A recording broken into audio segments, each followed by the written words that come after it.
سے زیادہ قریب ہو جانا ہے اور کچھ باتیں خدا سے کرنی ہے. اب دیکھیے کتنا خیال ہے، جب بھی ہم کسی بھی کام سے تھکاوٹ کا احساس ہونے لگتا ہے اتنے میں مؤذن کہتا ہے اللہ اکبر، اذان کے لیے بلا لیا جاتا ہے. کتنی دفعہ آپ نے انٹرنیٹ پہ دیکھا ہوگا مختلف امیجز پہ اور کتنے اچھے طریقے سے بتایا جا رہا ہوتا ہے کہ بیسیکلی آپ کی بیٹری جب ڈاؤن ہو جاتی ہے تو اوپر سے نماز کا ٹائم ہو جاتا ہے. آپ وضو کرتے ہیں، نماز پڑھتے ہیں، مناجات کرتے ہیں، خدا سے باتیں کر کے سجدہ شکر کر کے کھڑے ہوتے ہیں تو آپ کی بیٹری فل چارجڈ ہوتی ہے. روحانی پہلو بیسیکلی آپ کو چارج کر رہا ہے، آپ کی انرجی کو چارج کر رہا ہے، آپ کی آری کو تیز کر رہا ہے. اب جب آپ جا کے اس لکڑی کو، اس درخت کو کاٹیں گے، اب وہ 5 گھنٹے نہیں لے گی. یہ بائی ڈیفالٹ ہمارے اندر ہے. اسلام کا پیکج جب ہم اپناتے ہیں اور جب اسلام کو ہم فالو کر رہے ہوتے ہیں تو اللہ کی ذات اس کے اندر ہر پہلو کو خود سے ہمارے ساتھ اس نے لیا ہوتا ہے اور ہمیں گائیڈ کیا جا رہا ہوتا ہے. ہر 24 آور کے اندر 5 مرتبہ تو ہمیں بلایا جا رہا ہے نماز کے لیے. اچھا پھر ہمیں ایک ہی روٹین کرتے کرتے سال میں 11 مہینے گزرنے کے بعد روحانی پہلو کو صحیح نئے طرح سے پورا اس کو آپ کہہ لیجیے ٹیون کرنے کے لیے ہمیں ماہ رمضان المبارک کا پیکج دے دیا جاتا ہے کہ یوں کہہ لیجیے ایک لحاظ سے بیٹری چینج کر دی جاتی ہے، نئی بیٹری چارج کر دی جاتا ہے. یوں چارج کیا جاتا ہے کہ اب آپ روحانی پہلو میں جو کمیاں خامیاں رہ گئی ہیں نئے سال کے لیے پورے باعزم ہو کر اور عزم کے ساتھ انسان نکلے. امام موسیٰ کاظم علیہ السلام یہ فرما رہے ہیں تمہارا روزانہ، ہر روز، ہر دن 4 حصوں پر مشتمل ہونا چاہیے. ساعتن لمناجات اللہ، ایک دن کا ایک حصہ اللہ کے ساتھ ملاقات کے لیے ہو، اللہ سے بات کرنے کے لیے، اللہ سے کلام کرنے کے لیے، اللہ سے مناجات کرنے کے لیے. پھر فرمایا ساعتن لامر المعاش، وہ ساعتن لمناجات اللہ وہ روحانی پہلو جس کو ہم پہلے ڈسکس کر چکے. ساعتن لامر المعاش یہ طبعی پہلو ہے، یہ ہمارا جسمانی پہلو ہے. تھکاؤ اپنے جسم کو، کماؤ، روزی کماؤ، اتنا روزی کماؤ کہ تھک جاؤ. اس لیے اسلام نے مرد کے ذمہ لگایا روزی کمانا. کیوں؟ کیونکہ یہ طبعی ہے، یہ میرے جسم سے یہ فزیکل ہے، فزیکل ایکٹیویٹی ہے. فزیکلی اللہ نے انسان کو، مرد کو پاورفل بنایا ہے، طاقتور بنایا ہے، زوراور بنایا ہے، تو اس لیے معاش اس کے ذمہ لگایا ہے. ساعتن لامر المعاش، فرمایا کہ آپ دوسرا جو تمہارے دن کا ایک حصہ گزرے گا وہ کس چیز میں گزرے گا؟ لامر المعاش. اب آپ کی وہ ارننگ پہ گزرے گا، آپ کی جو آپ کہہ لیجیے اکانومک ایکٹیویٹی ہے اس کے اوپر گزرے گا.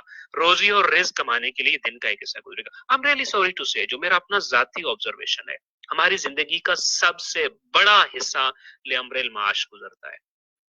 بچہ سکول جاتا ہے، اس کی اسٹڈی، وہ جب تک کیریئر نہیں بناتا کیریئر کے پیچھے یہی ہوتا ہے کہ میں یہ پڑھوں گا، یہ کروں گا، فلاں جاب، فلاں کام، فلاں تجربہ، فلاں چیز. کیوں؟ لامر المعاش میں اسٹرانگ ہو جائے میرا یہ. پھر اسی طریقے سے جب اس کو جاب ملتی ہے، نوکری ملتی ہے، کہیں بھی کچھ بھی ایکٹیویٹی کر رہا ہوتا ہے، اکانومک ایکٹیویٹی کر رہا ہوتا ہے، تو اس صورت میں بھی وہ اپنے دن کا ایک بہت بڑا حصہ، آپ اپنے 24 گھنٹوں میں سے سوچیے آپ سب سے زیادہ کس چیز کے اوپر اپنا ٹائم سپینڈ کر رہے ہیں؟ معاش کے اوپر سپینڈ کر رہے ہیں. ساعتن لامر المعاش. امام موسیٰ کاظم علیہ السلام فرما رہے ہیں دوسرا حصہ آپ کی دن کا حصہ، ایک حصہ خاص طور پہ معیشت کے اوپر، روزی اور رزق کمانے کے اوپر. تیسرا سماجی پہلو جس کو ہم نے کہا تھا وساعتن لمعاشرت الاخوان والثقات، اپنے دوستوں کے ساتھ، اپنے بھائیوں کے ساتھ، اپنے رشتہ داروں کے ساتھ، اپنی فیملی کے ساتھ دن کا ایک حصہ گزاریے. البتہ الذین یعرفونکم عیوبکم، کتنا خوبصورت مقصد. کوشش کرو ایسے لوگ جو آپ کو آپ کے عیب بتائیں، ویخلصون لکم فی الباطن، اور آپ کے اندر کو صاف کرنے کے لیے، خالص کرنے کے لیے، پاک کرنے کے لیے آپ کو ساتھ دیں. آپ کے فیملی ممبرز، آپ کے دوست، آپ کے رشتہ دار اور آپ کے دینی بھائی جو آپ کو آپ کیا کریں مزید چارج کریں گے. یعرفونکم عیوبکم، ہمارے عیب بتائیں، ہماری خامی بتائیں، ہمارا نقص بتائیں، ہماری کمزوری بتائیں ہمیں، اور پھر کیا کریں ویخلصون لکم فی الباطن، اور اس عیب سے دوری کا طریقہ کار بتائیں اور ہمارے اندر کو پاک و صاف اور خالص کرنے میں ہماری ہیلپ کریں. اور چوتھا پہلو ساعتن تخلون فیہا للذاتکم فی مغیر محرم. چوتھا حصہ 3 کام ہو چکے، مناجات بھی کر لی، دن کے تمام فرائض کو ادا کر دیا، پھر روزی رزق بھی کما لی، فیملی کا ایک حصہ ساتھ بھی گزار لیا، فیملی کے ساتھ بھی ایک ٹائم کا ایک خاص حصہ گزار لیا ہے. ساعتن تخلون فیہا للذاتکم فی غیر محرم، میں کہ اب اپنے آپ کو تم آزاد ہو وہ اللہ کی نعمتیں جو تمہارے اوپر حلال ہیں، ان تمام حلال نعمتوں سے استفادہ کرو. پکنک پہ جائیے، کتاب پڑھیے، میں نے ابھی آپ سے کہا کچھ لکھیے، کچھ اور کیجیے، وہ جس سے آپ کے ذہن کو سکون ملے. البتہ للذاتکم فی غیر محرم، حرام نہیں ہونا چاہیے. اپنے ذہن کو آپ سکون دیجیے اور اپنی ذہن کو جس چیز کی طرف بھی آپ کا اٹیچمنٹ ہے وہ کام کر لیجیے. آپ ڈرائنگ کرتے ہیں, آپ کوئی اور کام کرتے ہیں, کچھ بھی ہو آپ کو ہابی ہے, اپنے ہابی کو اپنا آپ ٹائم دے دیجیے. ذہن پہلو جو ہے ہمارا چوتھا ہے. اچھا, یہاں آ کر ایک اعتراض ہو سکتا ہے کہ امام موسیٰ کاظم علیہ السلام نے یہ بات کی, اور چونکہ پروفیسر تھے اسٹیفن آر کووے, لہٰذا یہ بات لگتا ہے ہمیں کہ یہ بات واقعتاً ایسی ہی تھی اور ان کو بڑا کلک کیا اس بات نے, اور اس لیے یہ بات ان کو بہت اچھی لگی. مگر ہماری زندگی کے جب دوسرے پہلوؤں میں ہم جاتے ہیں تو ہمیں پھر وہاں ضروری نہیں کہ یہ بات وہاں پر بھی اتنی ہی سچی اور اتنا ہی اسی طریقے سے ہو رہی ہو, بلکہ زندگی کی دیگر پہلو تو الگ ہوتے ہیں, ڈفرینٹ ہوتے ہیں. لہٰذا ہم شاید اس طرح سے چیزیں جو ہے وہ نہیں ہو سکتی ہیں. ایسا ہرگز نہیں ہے. آپ میں صرف ایک سے دو مثالیں آپ کو اور پیش کرنا چاہوں گا اس دوران میں, کہ ہربرٹ شیپرڈ جو ہیں وہ یہ کہتے ہیں کہ اگر آپ چاہتے ہیں کہ آپ کامیاب بنیں, بیسیکلی وہ ایک جو تھے فلاسفر تھے, he was not a professor, he was not a writer, وہ فلاسفر تھے, مگر وہ یہ کہتے ہیں کہ اگر آپ چاہتے ہیں کہ آپ کامیاب بنیں تو پھر آپ کو جو ہے وہ 4 کام کرنے چاہیے. ایک تو سب سے پہلے آپ کو اپنے تناظر, یعنی آپ کی نظر جن چیزوں پہ جاتی ہے, جو چیزیں آپ کو کلک کرتی ہیں, ان چیزوں کے حوالے سے آپ کو بہت زیادہ جو ہے وہ اٹینٹیو ہونا چاہیے.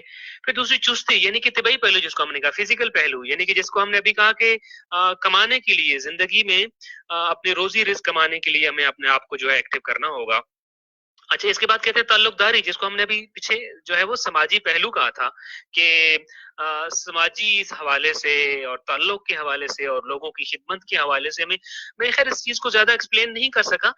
صرف ایک جملہ ضرور آپ کے سامنے کہنا چاہتا ہوں. ہماری جس کو ابھی شریعت نے کہا ہے کہ آپ نے لوگوں کے ساتھ ساعتن لمعاشرت الاخوان, لوگوں کے ساتھ, اپنے دوستوں کے ساتھ, احباب کے ساتھ گزارنے, آپ کی سماجی ایکٹیویٹیز جتنی بھی ہیں, آپ کی جتنی بھی رفائی چیزیں ہیں. ایک بہت بڑے جو ہیں مفکر گزرے ہیں جن کا نام ہے ایلڈن ٹینر, وہ یہ کہتے ہیں کہ آپ کا سماجی پہلو, آپ کا تعلق داری کا پہلو, یا آپ کا خدمت خلق کا جو پہلو ہے, وہ کہتے ہیں خدمت خلق دراصل اس زمین پر رہنے کا کرایہ ہے. آپ کسی مکان میں رہتے ہیں نا, تو پھر کیا کرتے ہیں, اس کا کرایہ دیتے ہیں. تو اسی طریقے سے اگر آپ چاہتے ہیں کہ آپ کرایہ دیں اس زمین پہ رہنے کا, تو زمین پہ رہنے کا کرایہ کیا چیز ہے؟ انسان کی خدمت اور رفائی کام, اور یہ ساری کام جو ہیں یہ اس زمین پر رہنے کے جو ہے وہ کرایہ ہیں. اور پھر اس کی بات فرماتے ہیں خود مختاری, یعنی کہ آپ اپنی مرضی سے جو کرنا چاہتے ہیں, جو حلال کام کرنا چاہتے ہیں, ان کو بھی ضرور کیجیے. پھر اگین ان ساری چیزوں کے سامنے میں نے آپ کے سامنے امام موسیٰ کاظم علیہ السلام کا جو ہے وہ فرمان رکھا ہے, کہ جس میں ہم دیکھتے ہیں کہ امام علیہ السلام کہتے ہیں تناظر یعنی روحانی پہلو کے لیے آپ کو ساعتن لمناجات اللہ گزارنا ہوگا.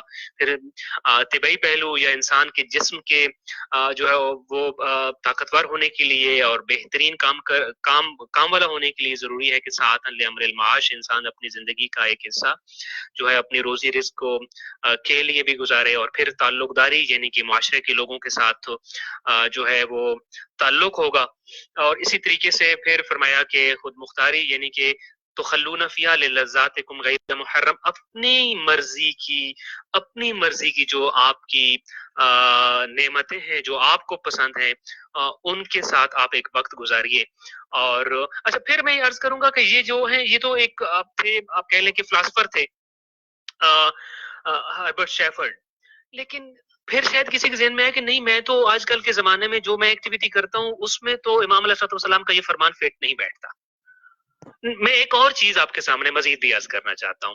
دیکھیے جارج شیکان جن کو دوڑنے کا جو کہ ایتھلیٹ تھے اور ان کو دوڑنے کا بادشاہ کہا جاتا تھا, وہ بھی یہ کہتے تھے کہ اگر آپ چاہتے ہیں کہ آپ کی زندگی میں ٹھہراؤ آئے, آپ کی زندگی بہترین اور کامیاب ہو, یعنی آپ چاہتے ہو آپ بہترین ایتھلیٹ بنو, آپ چاہتے ہیں آپ بہترین پائلٹ بنے, آپ چاہتے ہیں آپ بہترین ڈاکٹر بنے, آپ چاہتے ہیں آپ بہترین تاجر اور بزنس مین بنے, آپ چاہتے ہیں کہ ایک بہترین فادر بنے, آپ چاہتے ہیں ایک بہترین ہسبینڈ بنے, آپ چاہتے ہیں کہ زندگی کے ہر پہلو میں آپ کے آگے لکھا جائے کامیاب, فلاں پہلو میں یہ ایک کامیاب انسان, زندگی کے فلاں گوشے میں ایک کامیاب انسان.